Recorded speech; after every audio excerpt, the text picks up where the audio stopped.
car outre ses cours de paléographie dispensés aux élèves de master, Sylvain est d'abord archiviste paléographe et conservateur en chef du patrimoine et directeur des archives patrimoniales d'Angers. Voilà, donc l'intervention va porter sur la série Obj aux archives patrimoniales d'Angers, ce qui nous permettra de voir effectivement toute la réflexion qui a conduit à la création d'une série propre avec ses sous-séries et de voir comment elle est constituée, comment on les collecte, quelle est la plus-value pour les archives patrimoniales. Merci beaucoup Marie-Paule. Est-ce que vous m'entendez bien? Le micro fonctionne? C'est parfait. Bon. Ah, voilà, du vert apparaît. Donc Angers est une ville verte, vous le savez, donc le fond du diaporama est vert. Bon, mais c'est un verre qu'on ne peut pas manquer. Bien, alors ça va être le marathon des objets, car je n'ai que 143 diapositives à vous présenter pour vous faire part de l'expérience des archives d'Angers. Quand je suis arrivé, il traînait, c'est un mot péjoratif, il y avait sur les rayonnages et puis dans le tiroir de mon bureau quelques petits objets, des tampons anciens, je vais vous montrer ce qu'il y avait. Merci.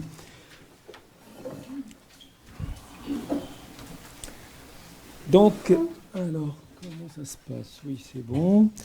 Donc, il y avait bien sûr les objets propres aux archives elles-mêmes, avec l'ancien tampon, l'estampille archives municipales, propriété publique, mais il y avait des tampons de l'administration municipale du 19e siècle, qui étaient plus intéressants encore.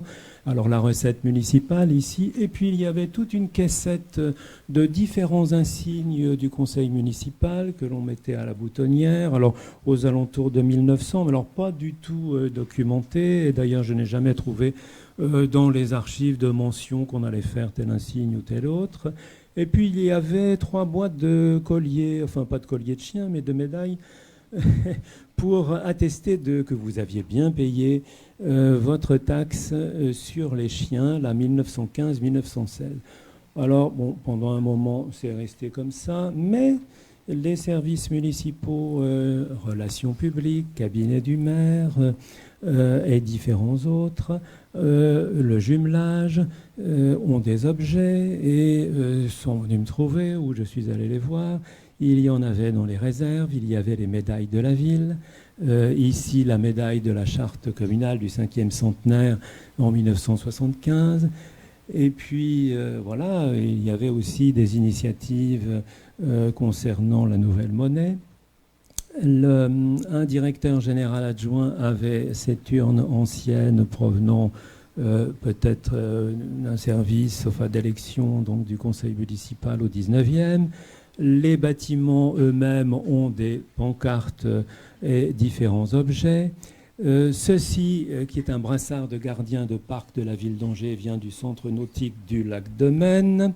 Donc, les archives municipales avaient une carte de lecteur. Donc voilà, ça m'a semblé être aussi un objet. Alors, tous ces objets affluant petit à petit de différents services lors de versements d'archives papier proprement dit, je me suis dit qu'il était quand même temps de faire quelque chose, d'autant que lorsque nous collections des archives privées, nous pouvions avoir des objets intéressants comme une écharpe de mer, là en l'occurrence du Lourou Béconnet dans un fond d'un artiste angevin.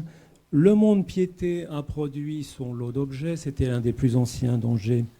Et quand il a fermé, nous avons récupéré le marteau du commissaire-priseur qui officiait pour le Mont-de-Piété. Les archives étaient dans ces boîtes dont j'ai conservé un témoignage. Pour d'autres fonds privés, des fonds industriels, il y avait des objets de communication. Là, c'est un objet en tôle, c'est une enseigne en tôle de Beauvais-Robin qui fabriquait à Angers, qui était une fabrique très importante de charrues, qui vendait jusqu'en Afrique. Thomson, cela vous dit bien sûr quelque chose. Alors, quand nous avons, à la fermeture de Thomson, récupéré tout ce qui pouvait rester d'archives, il y avait aussi ce que l'on appelle, en bon français, les goodies. Et donc, il y avait cette petite télévision porte-crayon, mais il y avait aussi des blouses, il y avait d'anciens fichiers rotatifs. Dans le fond des archives de TV10, la télé locale angevine fondée en 1989, nous avions ces cartes d'accréditation. Il me semblait qu'on ne pouvait pas les laisser se balader comme ça dans les cartons d'archives. Alors donc, En 1999, j'ai créé ces différentes sous-séries du 1 obj au 7 obj qui pouvaient comprendre à peu près, je dirais, une grande partie des typologies d'objets. Et cette structuration s'est ensuite renforcée par une collecte plus raisonnée à l'occasion de deux événements importants.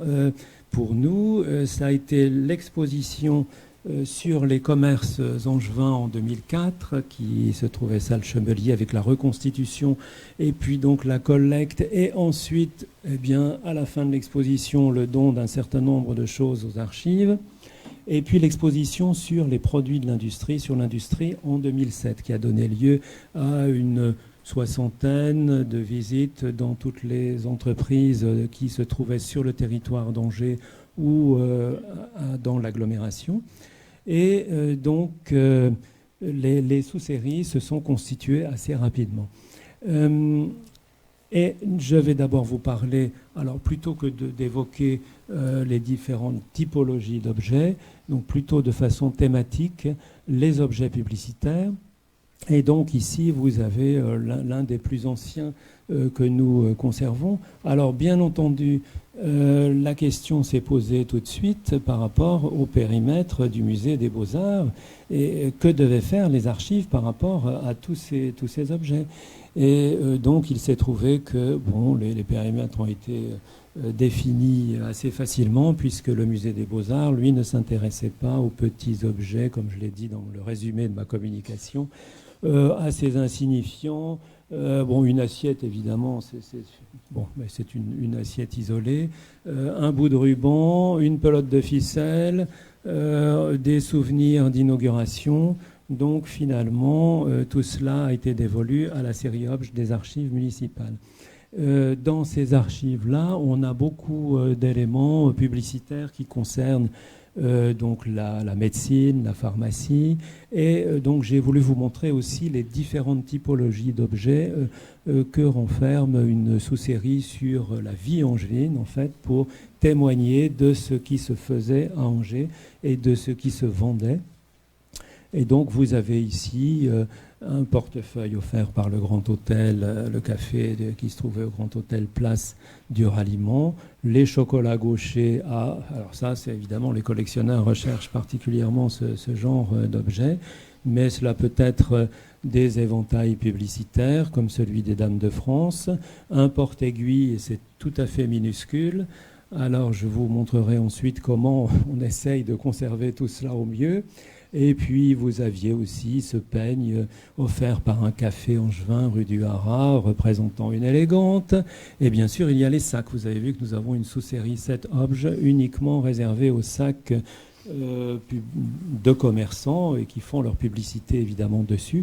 Et lorsque nous avions fait l'exposition donc sur l'histoire des commerces, nous avions introduit dans le couloir de l'exposition la manifestation par une bibliothèque de sacs, si on peut dire, dont les plus anciens remontaient aux années 1890 quand même.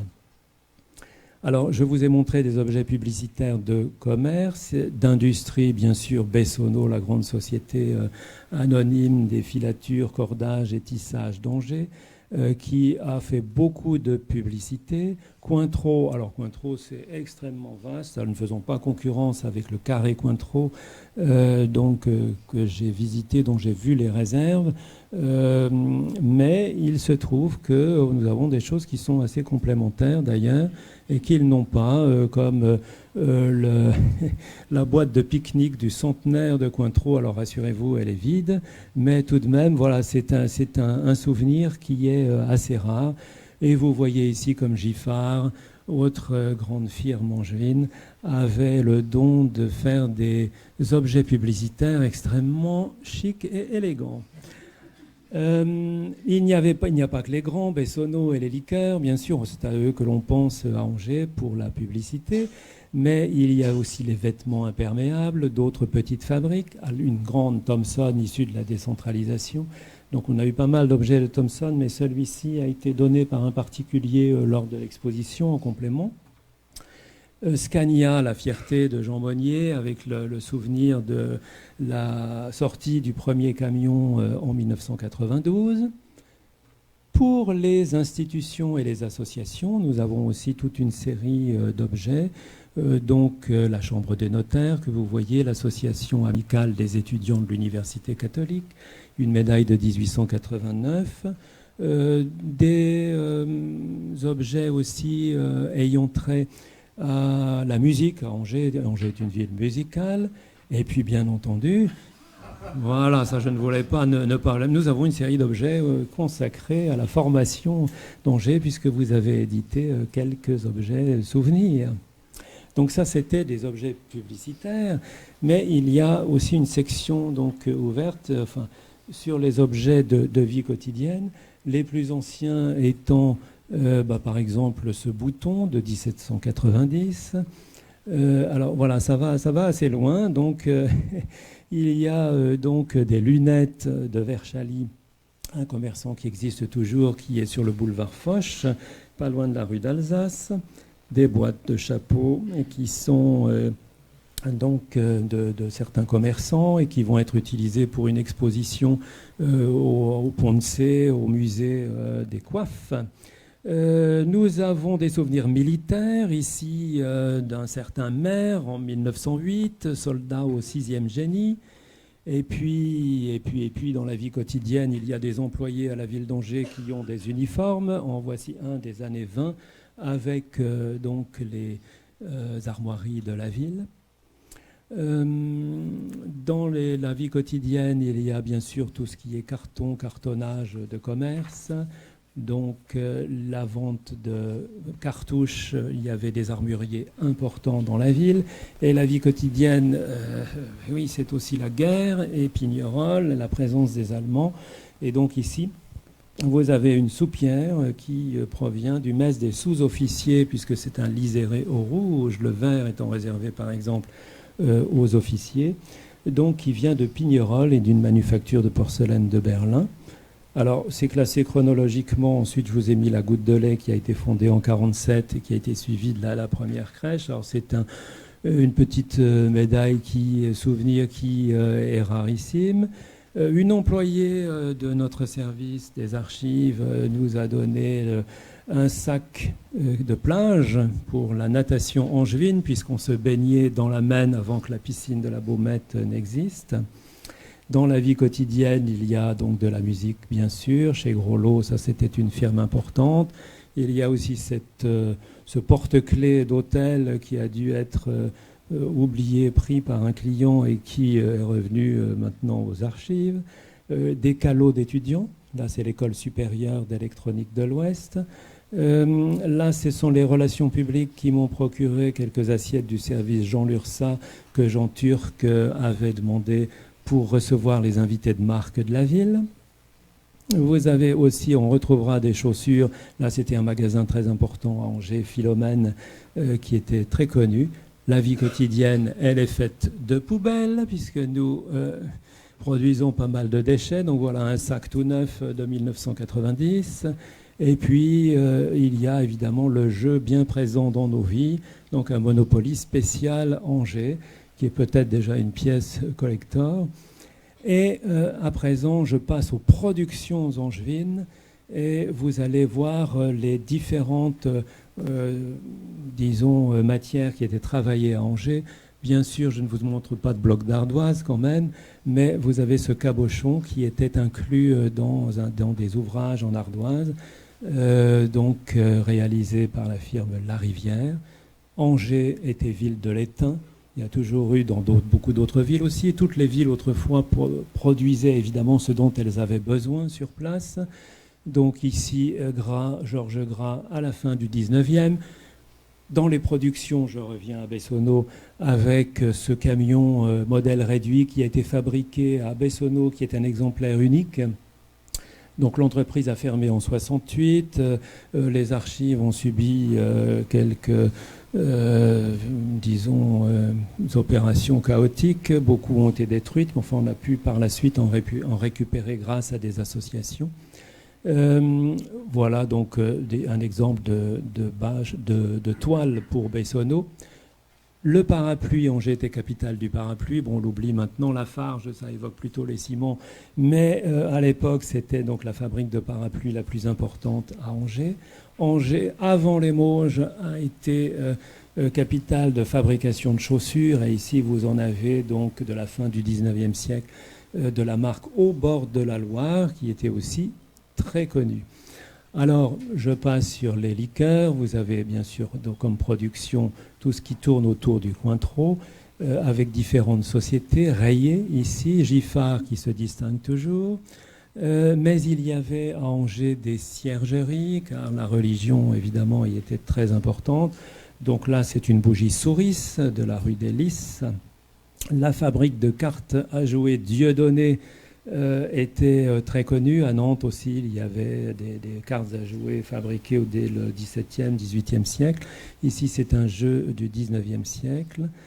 Je vous ai parlé de l'étain, il y avait le plomb qui était travaillé, puisqu'on faisait des plombs de chasse dans la tour Saint-Aubin elle-même, d'où la marque TSA sur ce sac. Les verreries mécaniques, dont voici le premier modèle de la bouteille à vin d'Anjou qui a été inventé en 1925. Donc là, c'est le modèle réduit et la carte postale l'accompagnant. Il y avait aussi des fonderies qui fabriquaient des objets tellement solides qu'elle a fini par faire faillite puisqu'on ne changeait jamais les objets. Donc ça, c'est le jet fait tout pour laver les voitures. Fabrique de lessive, fabrique de cire, fabrique de brosse. Vous avez en bas la brosse pour faire reluire les parquets. Alors ici, vous allez me dire, mais vraiment, vous avez, c'est hétéroclite votre affaire, vous avez de tout. Oui, effectivement, puisqu'on produisait de tout à Angers. Et ici, c'est un poste de radio JTA, la marque de Jean Treille, qui était fabriqué rue de Larraux. Il est daté de 1929. Ici, c'est également une production angevine, oui, alors de matériel d'incendie, la société Samedi, société auxiliaire de matériel d'incendie, mais qui n'a duré que quelques années, entre 26 et 30. On a fabriqué des appareils photo à Angers, ça on ne l'imaginerait peut-être pas, de la société Alzafot, qui par Alzetex, Sortex est devenue Thyssen et s'est spécialisée dans les ascenseurs. Angers est berceau de la ceinture de sécurité. C'est l'Aiglon. L'Aiglon était spécialiste en corsets, ceintures en tout genre. Et comme l'entrepreneur avait eu un accident de voiture important, il a cherché une solution pour essayer d'atténuer les effets des accidents automobiles. Et il a donc découvert avec son staff donc cette ceinture de sécurité. Donc voici le premier modèle homologué en 1961. Angers fabriquait des gants, le textile, c'est l'entreprise Excelsa avec les pulls de marque Lepoutre. L'eau précieuse, mais oui, Jouvenal, qui était rue de l'Étenduère, pas très loin des archives départementales. Ah, Bulle, pas très loin d'ici. Honeywell Bull, ici en 1980, avec un substrat de 28 puces, vous vous rendez compte. Alors, là, pour les productions angevines, on termine, on est en 2007, par un bloc optique de phare de Renault Espace.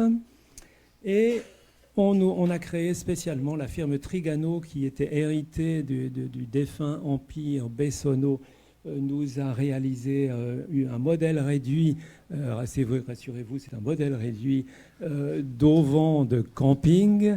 Et en me disant, écoutez, au moins ce sera conservé, car la firme n'en a plus que pour quelques années à vivre. Effectivement, elle n'existe plus. Donc ça, c'est un souvenir de l'expo elle-même. La firme Intercosmétique fabrique beaucoup de produits pour le maquillage qui sont sous des marques comme Dior ou autres. Et avant le Covid, nous avions beaucoup de noms tissés de la fabrique Colmy qui était très active dans ce domaine-là. Les artisans, il n'y avait pas que les grandes entreprises évidemment, fabriquaient ce qu'ils vendaient, que ce soit des confiseurs, des pharmaciens, la grande épicerie Pelé. Là, vous avez un rarissime pot de miel de chez Pelé du début du siècle. Il y avait les cafetiers qui avaient leur boisson gazeuse. Un bidon d'essence et merci. Alors, ça n'est pas la fin de ma conférence, c'est un ex-voto vendu par chez Leroux, spécialisé en objets religieux. Et puis, bien sûr, nous avons des souvenirs d'événements et de personnalités. Le plus ancien, c'est peut-être ce drapeau de la garde nationale de 1818. Il y a la médaille de la catastrophe du pont de la Bachêne qui a fait plus de 200 morts en 1850. Le patronage Jean Massé via le cabinet du maire m'a fait parvenir cette Marianne début Troisième République bien austère et raisonnable. Et puis, bien sûr, je vous épargne les souvenirs de fête. C'est simplement pour vous montrer la variété, évidemment, des objets conservés. Il y a même un éclat de bois provenant de l'avion de Martinet lors de la première course d'aviation de Ville-à-Ville en 1910. Foire Expo, la première date de 1924. Voici une bannière de 29. Il y a des souvenirs sportifs. Ceux des 12 heures d'Angers, un brassard. Des souvenirs de guerre, c'était pour brouiller le repérage de la DCA allemande. C'était des bandes d'aluminium qui étaient jetées du haut des avions anglo-américains. Et celui-ci a été trouvé au parc de la Haye, tout près, enfin pas très loin d'ici. Le cabinet du maire nous a donné tout ce qu'il avait en matière de médailles, évidemment, et de souvenirs importants, y compris la croix de guerre attribuée à la ville d'Angers. Ici, le centenaire de l'école des arts et métiers, ça a été forgé dans les ateliers. Le passage du Tour de France, c'est un rond de gâteau, c'est peu de choses, c'est vraiment insignifiant, mais il y a dessus des mentions de fournitures pour le Tour de France 1951, les confréries vineuses importantes en Anjou, le parc du végétal avec l'annonce du nom du parc de Terra Botanica. Je termine avec les objets de communication. Alors, il y a médailles. Alors là, effectivement, nous avons eu quelques réflexions au sujet des autocollants que finalement j'ai rapatriés. Enfin, oui, ils étaient, je dirais, dispersés où il n'y en avait pas dans les fonds d'archives. Donc, ils ont été réunis en objet. Voici un autocollant cher au cœur d'un ancien maire, Jean-Claude Antonini. Et puis donc des objets de communication de la ville, la cravate Jean Lursa, les objets en matière recyclée, le souvenir de l'inauguration de la gare Saint-Lô, les accroche-cœurs, des cadeaux au personnel, le kit pour les nouveaux arrivants à Angers. Alors maintenant, avec Internet, tout ça est passé de mode, évidemment. Vous aviez même le stylo en matière recyclée. Les agents, lors d'un nouvel an, ont eu de la part de leurs dirigeants des serviettes siglées. Et puis, il y a quelquefois des publicités. On même précisera comme on veut leur goût. Donc, pour le Kamasutri, vous ne connaissiez pas cette nouvelle discipline, tout à fait angevine. Là, on était en 2013. Bien sûr, nous avons aussi des maquettes. Voilà, le cirque-théâtre. Et des maquettes provenant donc de services d'architecture et d'urbanisme et de tous les projets de la ville d'Angers. Comment conserve-t-on tout cela? Ça n'est pas extrêmement facile, mais j'ai résolu en quelque sorte le problème.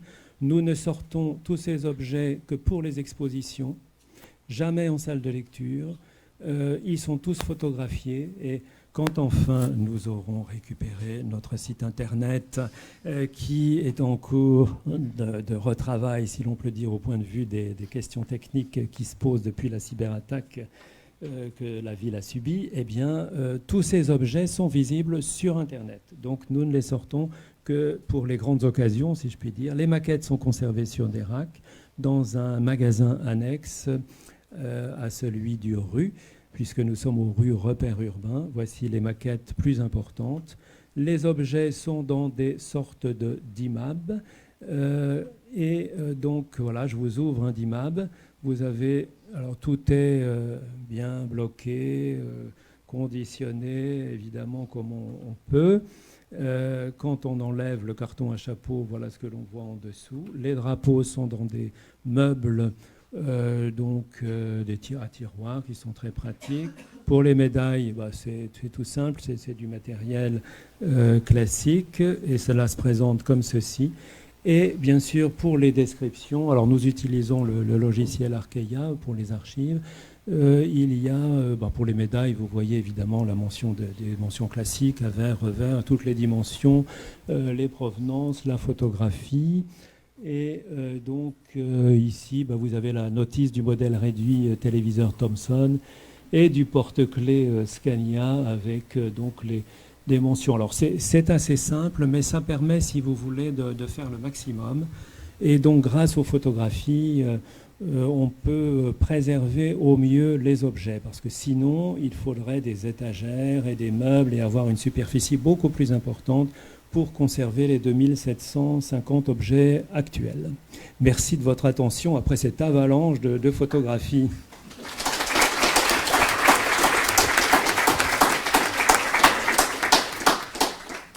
Merci Sylvain. Est-ce que peut-être que cela suscite des interrogations dans le public? Donc si vous avez des questions au sujet de ces riches collections à la diversité remarquable, n'hésitez pas. Mais du coup, aujourd'hui, vous menez une campagne systématique de rassemblement, je sais pas, quand il y a une manifestation, par exemple les Junages, je connais pas mal l'administration en Angers, mais est-ce que vous menez une campagne systématique pour justement archiver et garder le souvenir de ça, ou c'est vraiment au débeauté Il y a les deux, en fait. Oui, il y a des prospections quand il y a des événements particuliers ou que l'on sait qu'il se passe telle ou telle chose. Et puis, il y a les occasions, les particuliers qui arrivent et qui vous disent « j'ai ça, est-ce que cela vous intéresse ?» etc. Donc, il y a les deux. Et lorsque nous avons des archives privées, on ne néglige pas les objets non plus.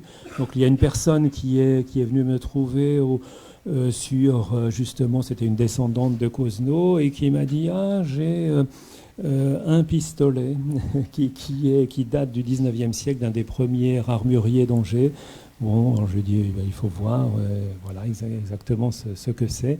Mais disons qu'on a toujours présent à l'esprit cette collecte.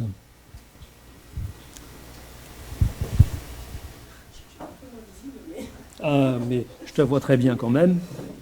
Et il y a une question au fond aussi. Bon, j'ai le micro, alors je me permets de parler. Merci.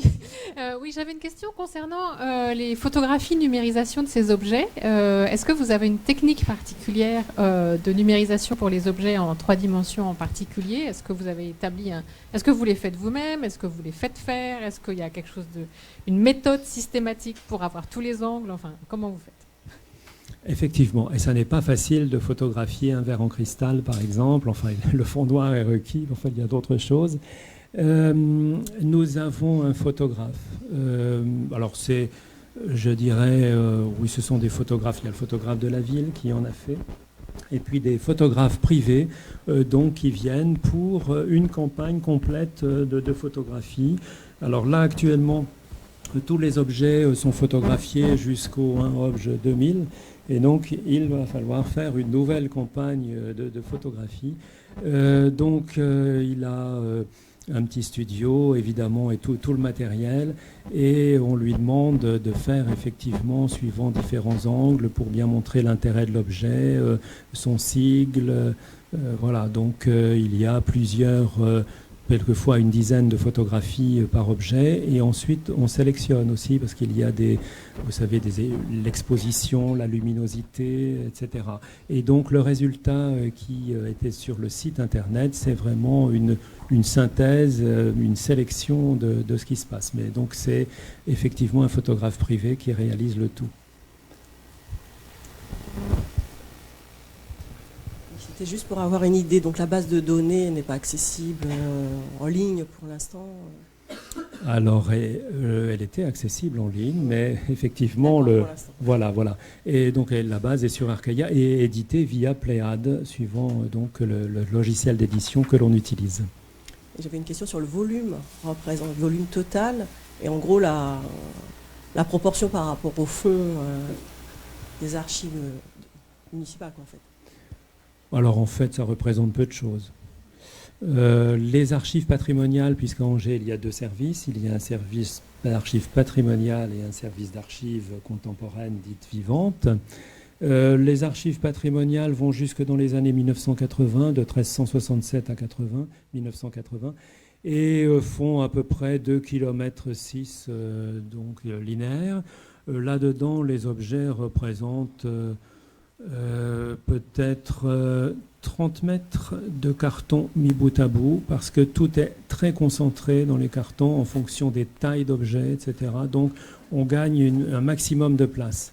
C'est peut-être pour les textiles que on a à peu près 80 objets en matière textile où on doit les étaler et prendre un petit peu plus de place dans des meubles à plans, dans les tiroirs.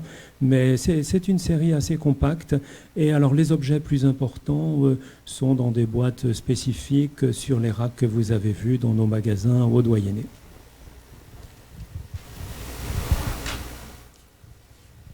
Une question au fond. Bonjour.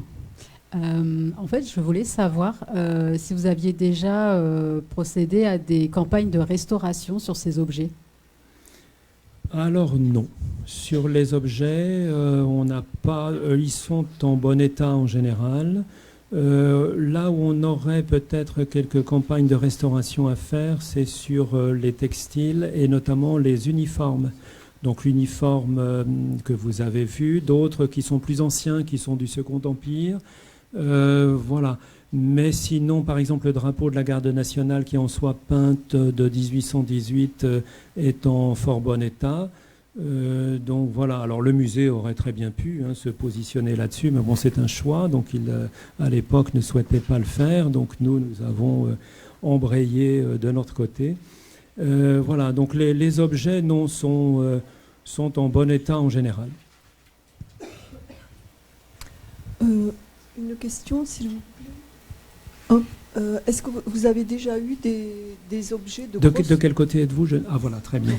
Est-ce que vous avez déjà eu des objets de grande dimension, du style un comptoir, un bureau, quelque chose comme ça? Des objets mobiliers, non. Et là, quand même, nous les refuserions.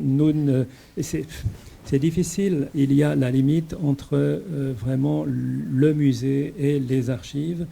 Et à moins d'avoir le bureau comme aux archives départementales de l'archiviste Célestin Port, que l'on conserve avec son siège dans les bureaux, bien sûr, et qui est fonctionnel, si l'on peut dire, nous ne prenons pas d'objets mobiliers importants, d'objets de ce genre-là. Je pense que c'est du ressort quand même des musées. Alors, il n'y a pas de musée ethnographique à Angers. Donc nous, on fait un petit peu office de MIAM, vous savez, le Musée international des arts modestes à Angers. Alors, en étant modestes nous-mêmes, donc les petits objets, enfin tout ce qui n'intéresse pas, je dirais, en valeur artistique le musée, c'est pour nous au titre de la vie quotidienne et donc des productions angevines, des souvenirs angevins. Mais alors un mobilier, effectivement, parce qu'il y avait beaucoup de fabriques de meubles à Angers, ce serait plutôt du domaine du musée et qui pourrait ouvrir une salle dédiée aux ébénistes angevins. Ça pourrait être intéressant. Oui, j'ai une question. S'agit-il vraiment d'archives ou d'une collection? Parce qu'il n'y a pas de création, d'unité organique dans la création de ces objets-là. Donc, on est plus dans la collection. Disons que l'ensemble forme une collection des archives patrimoniales, en fait, créée par les archives patrimoniales, effectivement, avec des sous-ensembles. Il y a des ensembles privés, l'ensemble Beauvais-Robin, l'ensemble du docteur Legros, l'ensemble de Thomson et d'autres. Voilà. Mais donc beaucoup d'objets rentrent à l'unité. Alors nous avions un questionnaire réalisé par les étudiants qui était intéressant aussi et dont vous allez parler juste après. Donc pour nous, la collecte et les rentrées se font de façon ponctuelle. Nous n'avons pas eu de collection importante constituée qui nous soit donnée ou léguée ou que j'aurais achetée. Donc je dirais, c'est l'histoire des gouttes d'eau, mis à part les objets donc, qui se trouvent dans des fonds privés particuliers. Ah non, Bénédicte, j'allais dire qu'on en a eu fini avec les questions, donc là c'est la dernière. Donc je rebondis sur la question précédente, puisque tu as dit qu'il y avait à la fois des choses qui relevaient de versements, parce que ça venait des services de la mairie, et par ailleurs des entrées privées. Du coup, la série Obj, finalement, elle joue d'un côté le rôle d'une cote de rangement pour les versements, et puis d'une collection pour les autres documents. Mais comment tu gères tu gères dans le temps le lien entre les versements et la cote de rangement?